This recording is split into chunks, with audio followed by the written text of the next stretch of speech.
Zimbabwe is taking another bold risk with plans to hedge its minerals as securities. Could this be one more step towards easing the country's liquidity issues? And oil markets are tense as comments from Saudi Arabia's oil minister point to a disconnect between the paper and physical markets. With just days to the September meeting of the oil cartel, could a new deal be on the way? And in the crypto space, research shows that more than $100 million worth of NFTs have been stolen since July 2021. For those of us still working to understand exactly what an NFT is, there's a conversation you don't want to miss towards the end of the show. Let me welcome you to Business Edge. I'm Tolulokwe Adeleru-Balogun. Let's get our first business headlines out of the way.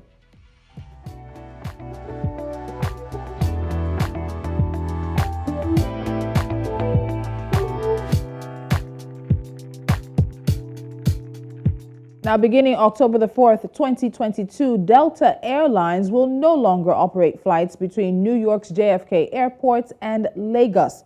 In a statement, the airline said that the route suspension was necessary to accommodate the current demand climate. Delta has said that it will continue to run flights between Atlanta and Lagos in the meantime. S&P Global has affirmed Kenya's BB long and short-term foreign and local currency sovereign credit ratings with a stable outlook. According to one of the big three rating agencies, the stable outlook balances expectations of relatively strong economic growth and modest fiscal consolidation against the pressure of a more difficult global financing outlook. Ethiopia is looking to wean local millers off state budgetary support and improve local production by selling 8 sugar factories.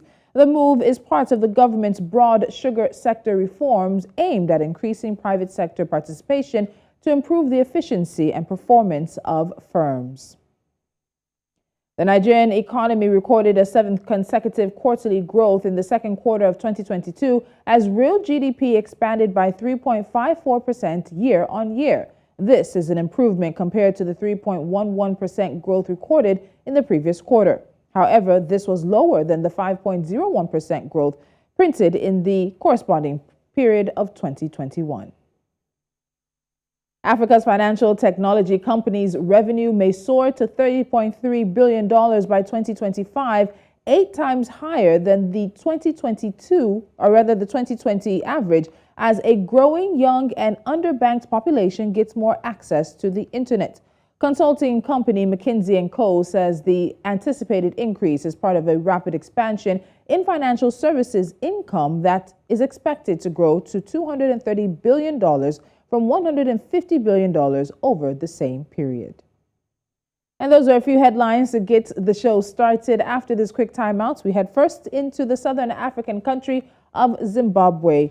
More opportunities, more risk, and more changes are coming its way. Stick around.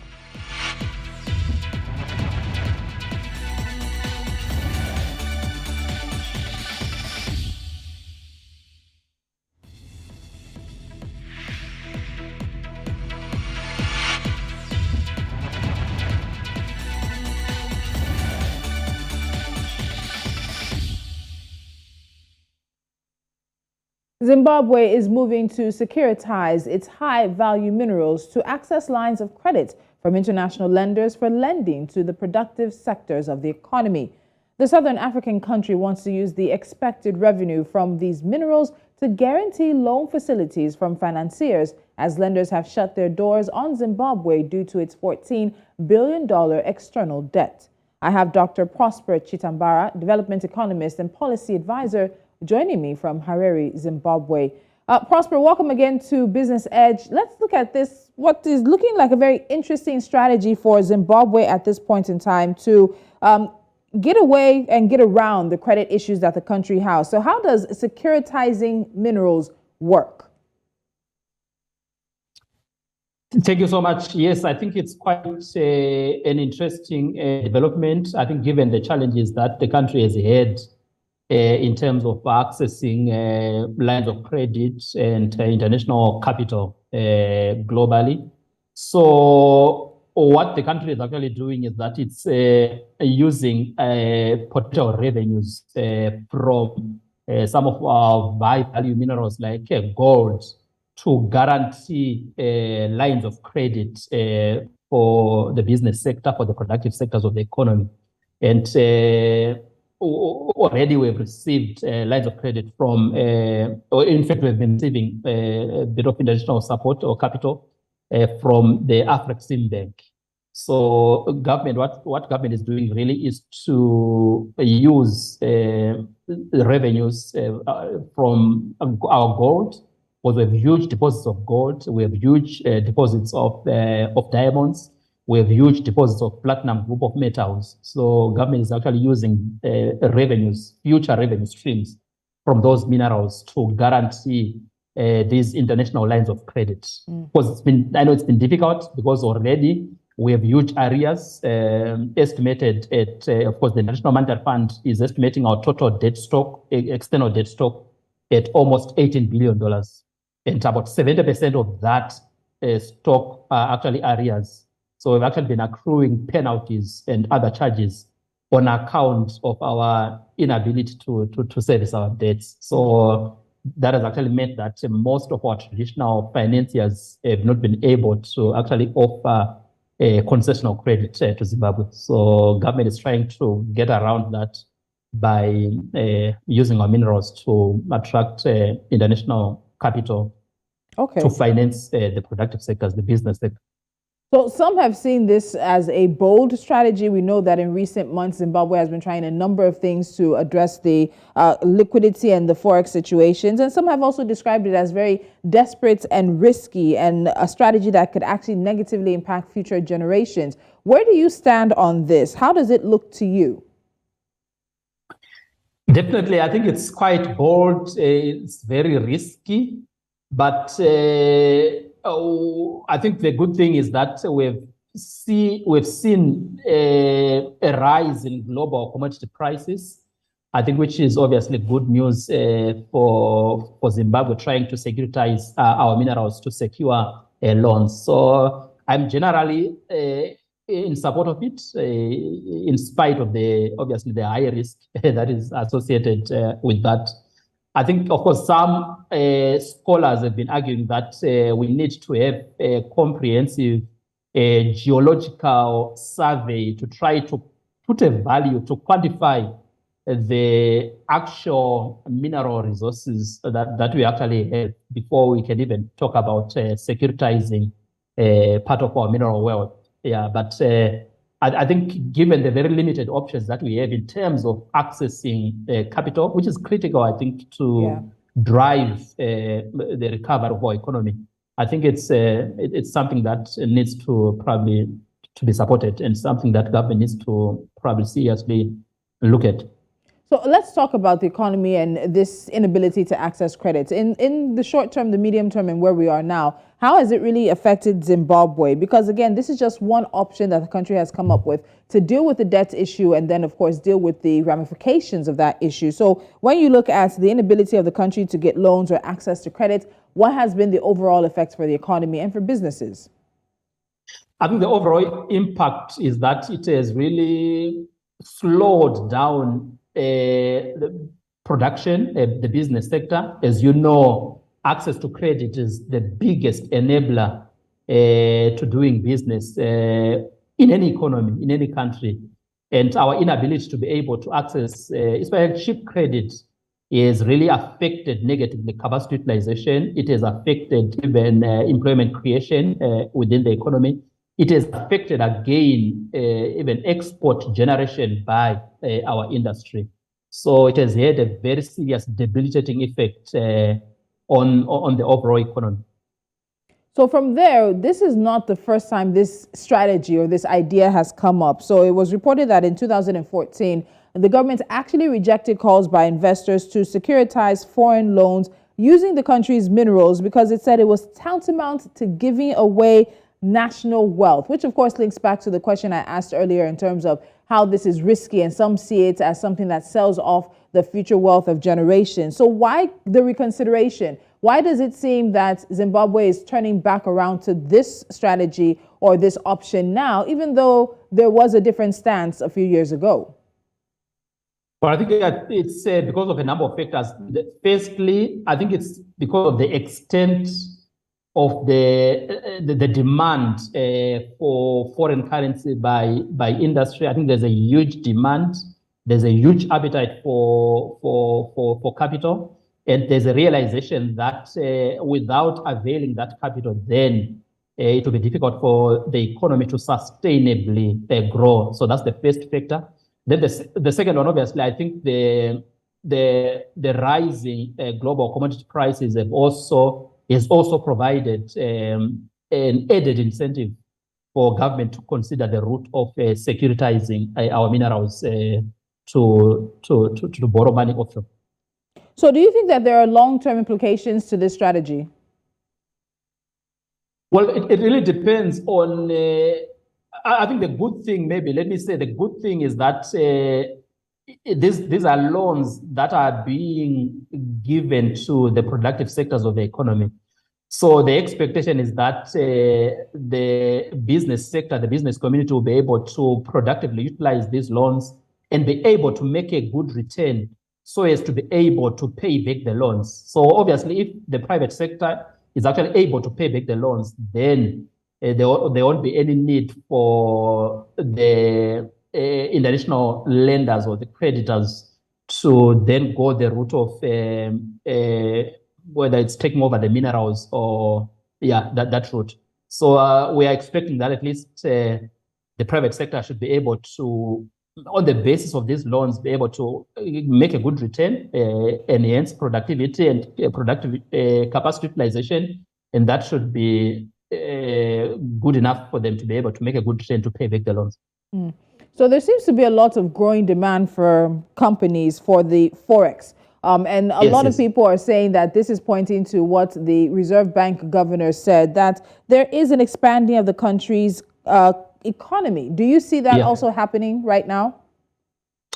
Now, when you look at the key numbers, say capacity utilization industry, it has been on an upward trajectory, and productivity in general, in industry especially, has actually been on the increase. So obviously, availing credit capital to the productive sector will actually help, I think, to make sure that that increase in capacity utilization is even more pronounced, which ultimately is good for the economy. So yes, there's a huge demand for foreign currency, especially from the productive sectors of the economy, and they need this capital to be able to even further expand capacity utilization in the economy. So let's also look at something that the Reserve Bank of Zimbabwe did last year, which was securing offshore financing, around about $1.8 billion from the Afri-Exim Bank, including letters of credit, letter of credit facilities. So the offshore borrowing was structured on the back of statutory export receivables from commodities that also, in course, included Zimbabwe's high-value minerals. Do you think in the long run and overall, this is a win-win, a win-gain, a gain-lose or lose-lose sort of situation for Zimbabwe? And then the question does have to be asked, do you think these are the kind of strategies that need to be continued overall until the economy is able to positively rebound? Well, I think it should really be a win-win situation for both the creditor and us, of course, and Zimbabwe, the borrower. Especially given the fact that these are lines of credit that are actually going to support the productive sectors of the economy. Unlike in the past, where we are actually borrowing money to finance recurrent and non-productive expenditures, I think there's a lot of value and a lot of economic sense to borrow money to finance the productive sectors of the economy. Because once you do that, you are enhancing the productive capacity of the economy, and it should actually be easier to repay or to pay back loans that have been borrowed to support the productive sectors of the economy, because obviously of the expected return on investment on these borrowings. All right, Prosper, my final question to you. This is just another option. It's another strategy that Zimbabwe is pursuing, one a bit more determined because of the issue around financing and credit. But in relations to Zimbabwe getting access to that credit, getting access to financing for its productive sector, are there any options, any other options that Zimbabwe could explore, or further options you think Zimbabwe should explore on top of this to just add to how it spreads out? I think the options are very limited. Of course, we maybe another option could be to try to be very bold in terms of also unlocking greater foreign direct investment, especially into the key productive sectors of the economy. Because when you look at our foreign direct investment numbers over the past years, they've actually been on a downward trajectory. And I think it's largely on account of the unfavorable macroeconomic environment characterized by chronic high inflation. So the expectation there is that once we are actually able to ensure greater macroeconomic stability, that should help to unlock even greater foreign direct investment inflows into the productive sectors of the economy. And obviously, another option is the diaspora. We have a huge diaspora. Of course, estimates range from about 2 million to around 3.5 million Zimbabweans that are in the diaspora. So there is a possibility that we could also issue diaspora bonds as a way, again, of trying to finance the productive sectors of the economy. We have a huge financing gap, which has been estimated by the African Development Bank at about 10 billion per annum. So obviously we need greater foreign direct investment inflows, but we also need to be innovative in terms of how we engage our diaspora community as a way, again, of trying to bridge that huge financing gap.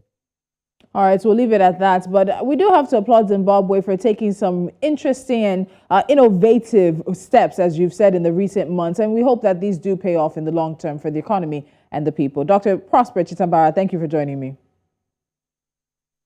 Thank you so much for having me again. And it is a conversation, as I've said before, we'll continue to follow, with Zimbabwe looking for many, many options out of the debt situation and the economic liquidity and forex situation it finds itself. Now we're going to be heading to the international business scene for international business news, and of course our next conversation as well, as international oil markets are responding to a number of comments. We'll get into that after the break.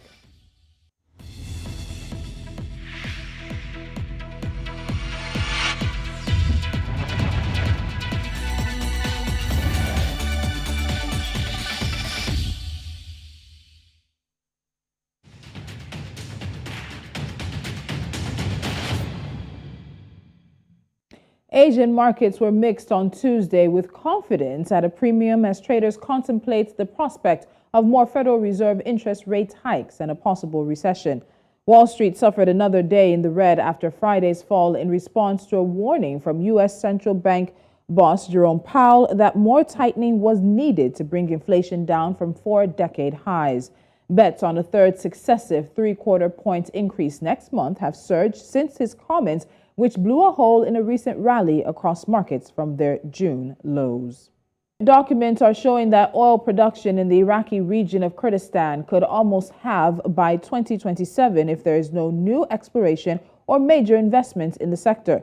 A steep decline in oil revenue, a lifeline for the Kurdish regional government, would compound the economic woes of a region already struggling financially with an unstable Iraq.